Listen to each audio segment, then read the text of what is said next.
ఆ రోజుల్లో మరి మా నాన్నగారు మరి మీరు చూసినట్లయితే నాతో పెట్టుకున్న వాళ్ళకి నెక్స్ట్ బర్త్డేలు ఉండవు. ఈ డైలాగులు వింటేనే మీకు అర్థమైపోలా ఇప్పుడు మనతో మాట్లాడే యాక్టర్ ఎవరో, ఇంకెవరు కంటి చూపుతో చంపేసే డైలాగులతో మర్డర్ చేసే పవరున్న నటసింహం బాలకృష్ణ. సింహ సక్సెస్తో స్పీడ్ మీద ఉన్న బాలయ్య ఎవరికి నెక్స్ట్ బర్త్డే లేకుండా చేస్తాడో ఏందో ఓసారి మాట్లాడి చూద్దాం. సింహం అంటే చిన్నోడే ఎట్టకొచ్చాడే సింహ సింహ సింహ.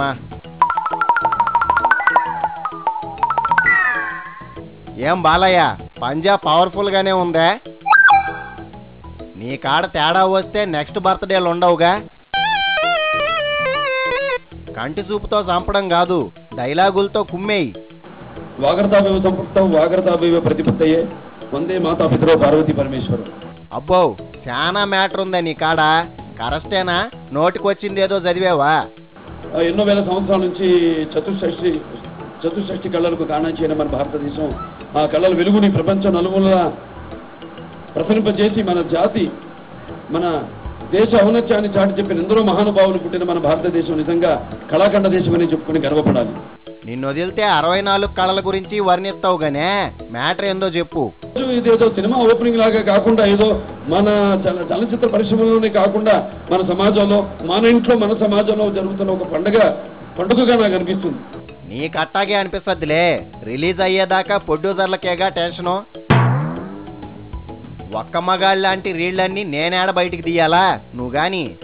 ఎంతో మంది కళాకారులు తమ సుందర పాదాల అందల గజ్జల సభలతో, తమ మృదు మధుర మంగళ భావయుక్తములతో బాలయ్య బాబు ఏదో మమ్మల్ని ఎట్టా బతకని సామాన్యుని మొదలు రాజకంఠి ఊరిని సైతము వాళ్ళు అలరించి తరింపజేశారు. నువ్వు ప్రాసలతో కవి సౌడప్పని గుర్తు చేయబాక. మా చలనచిత్ర పరిశ్రమే ఉంది, వివిధ శాఖలు ఉన్నాయి. వివిధ శాఖల్లో అందరూ ఒక సినిమా చిత్ర విజయవంతం కావడానికని విజయవంతం మాట ముందు పక్కన పెడితే పాపం ప్రొడ్యూసర్ ఏమైపోవాలా? నేనెప్పుడు ఒక చిత్రం, ఆ చిత్ర నిర్మాణాన్ని ఒక సమిష్టి కృషిగా భావిస్తాను. అట్నే ఉండాలా. ఆడితే మేసం మెలేయడం, పోతే అందరి మీద దోసేయడం.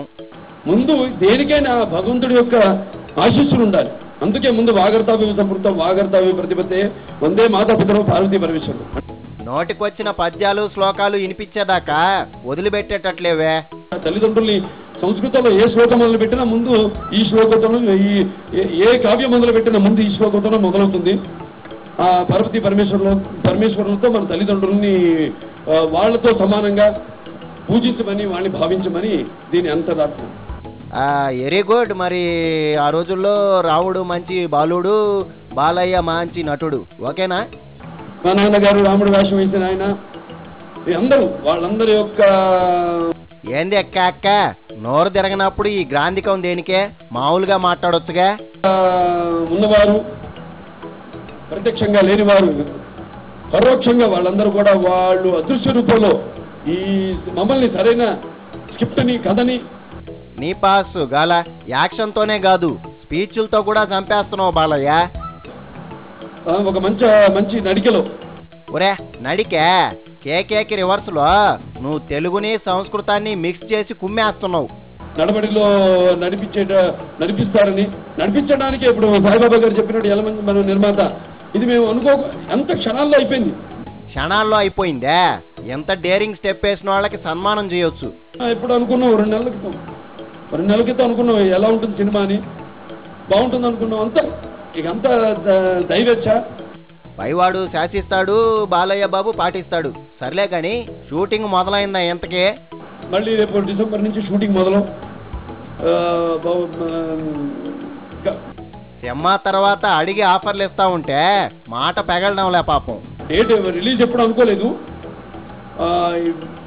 చూస్తుంటే అన్ని మేము అనుకున్న దానికంటే సినిమా తొందరగా పూర్తయిపోయి నిర్విఘ్నంగా నిరాటంకంగా జరిగేటట్టు అనిపిస్తుంది. అన్నీ నువ్వే చెప్పేస్తున్నావు. ఆల్రెడీ ఓ మాట అనుకున్నారా ఏంది సినిమా? కొన్ని వైబ్రేషన్స్ ఉంటే కొన్ని సినిమాలకు తెలిసిపోతుంది ముందే. నీ డైలాగుల్లో వైబ్రేషన్ ఎక్కువైంది గానే కాస్త తగ్గిస్తే బాగుంటదేమో. నటుడిగా జన్మించాలంటే ఎన్నో సంవత్సరాల మరి పుణ్యఫలం ఉండాలి. ఒరే నిజమా? ముక్కు మొహం బాగుండి యాక్షన్ వస్తే సరిపోద్ది అనుకున్నా. ఆ నటరాజస్వామి ఆశ పురస్కారం లేనిదే. సినిమా ప్రోగ్రామ్నే సౌడప్ప కవి సమ్మేళనం లాగా చేయబాక. ఆ కళామతల్లి కడగొట్టు బిడ్డడగా కూడా జన్మించే అవకాశం ఎవరికి రాదు. నువ్వే స్క్రిప్ట్ రాసుకొని ఓ పౌరాణికం తీసుకోగానే మమ్మల్ని ఎట్టా సంపద్దు బాలయ్య.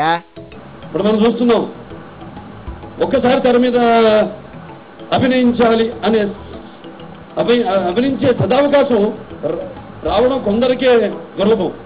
నువ్వు ఎగిరెగిరి ఫైటింగులు చేయబడలే, ఎలన్లకి ఎట్టాంటి డైలాగులు 4 చెప్తే చాలు. ఆ పుణ్య దంపతుల బిడ్డగానే పుట్టడం, ఈ యొక్క నాన్నగారు చేసిన పాత్ర మణి నేను చేయడం అన్నది ఆ యొక్క తల్లిదండ్రుల యొక్క నా ఆశీస్సులు, నా పుణ్యఫలం.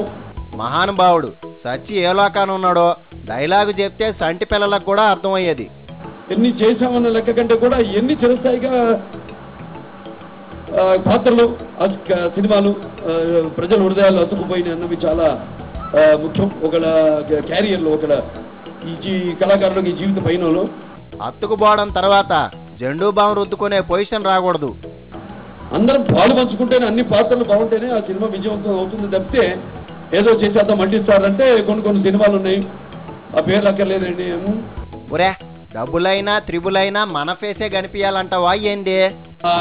నేను అనేది ఏంటంటే ఇది మనం ఒక మంటిస్తారు అనుకో, మేము అందరం పాత్రోచితంగా ఎవరి పాత్రల్లో వాళ్ళు ఆ భగవంతుని శాసనాన్ని అనుసరించి ఈరోజు మేమంతా ఆ పాత్రలోకి వెళుతున్నాం. పరకాయ ప్రవేశం చేస్తున్నారన్నమాట. నువ్వు మామూలుగానే జీవించేస్తావుగా. అది అనిర్వచనీయం, అందరికి తెలిసిందే. స్టేజీ మీదే సినిమా చూపిస్తున్నావు, ఎట్టుంటది ఏంది? నవరసాలు ఈ చిత్రంలో, ముఖ్యంగా అన్ని నవరసాలు ఉన్న చిత్రం. హీరోయిన్ ఎవరు బాలయ్య? ఎరైటీగా భైరవ దీపం కాంబినేషన్ అయితే ఎట్టుంటదంటావు? మర్చిపోయాను, నయనతార ఆవిడ చేతగా చేస్తుంది. ఒరే బంగారు కొండ మరుమల్లె దండ మనసైన అండా నువ్వేగా, మళ్ళా సేమ్ కాంబినేషనా? నేను నయనతార కలిసి సింహ చిత్రం చేశాం, చాలా కొత్తగా ఉందన్నారు. నమిత ఫీల్ అవుద్దేమో. మండోదరో స్వర్పణకో ఏదో ఒక క్యారెక్టర్ ఇచ్చేస్తే బోలా.